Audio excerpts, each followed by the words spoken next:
पण तुम्हाला माहितीये का टिटवाळ्याचा महागणपती याचं एक वेगळं वैशिष्ट्य आहे म्हणजे ज्यांचं लग्न होत नसेल किंवा लग्न करण्यासाठी जे इच्छुक असतील त्यांनी या गणपतीला नवस मागावा. हा गणपती नवसाला पावतो. शिवाय तुमच्या लग्नामध्ये काही अडथळे निर्माण झालेले असतील किंवा एकमेकांचं पटत नसेल तर त्या जोडपाने सुद्धा या गणपतीचं दर्शन अवश्य घ्या. तुमच्या संसारातले सगळे अडथळे दूर होतील आणि संसार सुखमय होईल. अहो खरंच.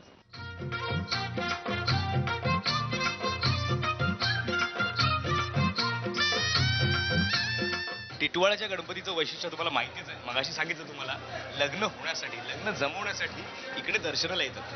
बरीच मंडळी आलेत लग्न जमवल्यानंतर भेटायला की थँक्यू व्हेरी मच बाप्पा आणि लग्न जमवायला प्लीज कधी होणार किंवा लग्नामध्ये काही गडबड असेल म्हणजे घटस्फोट वगैरे हे सुद्धा मिटवण्यासाठी इथे येतात बरीच जोडपी. आपण त्यापैकी जरा काही जोडप्यांबरोबर आपण जरा गप्पा मारू या. हा पहा इथे लपून उभा आहे नटरंग सिनेमाचा नायक कोण? अतुल कुलकर्णी. बघ किती महिने झाले लग्नाला मला सांग? 4 महिने. 4 महिन्यात बायको तुला बोलू देत नाहीये. पुढे काय होणार ते बघ. पण बायको ऑलवेज करेक्ट असते लक्षात ठेव. म्हणून तर लगेच तुम्हाला बक्षीस पण देणार आहोत आम्ही. द्या. बोला गणपती बाप्पा या. हे पा थांबा थांबा थांबा थांबा म्हणजे मला बघितलं हे चल चल चल चल चल असं काहीतरी यांचं चाललं होतं. काय नाव काय आपलं? हितेश. हितेश गोहिल. गोहिल. आपलं नाव? भारती हितेश गोयल. अच्छा. हितेश आपण महाराष्ट्रीयन गुजराती? गुजराती. गुजराती.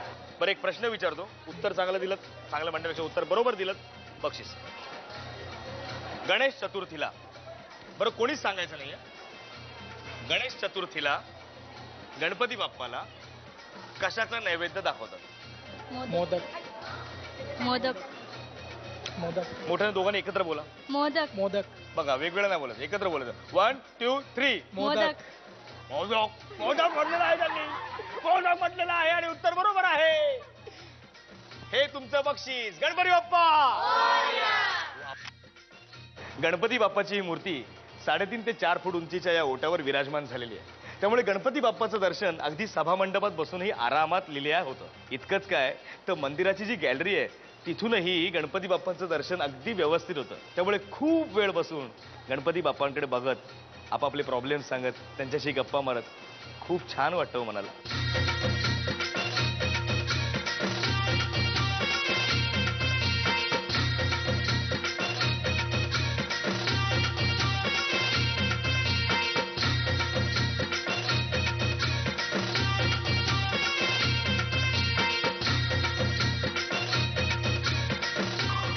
मित्रांनो मन खूप खट्टू झालं.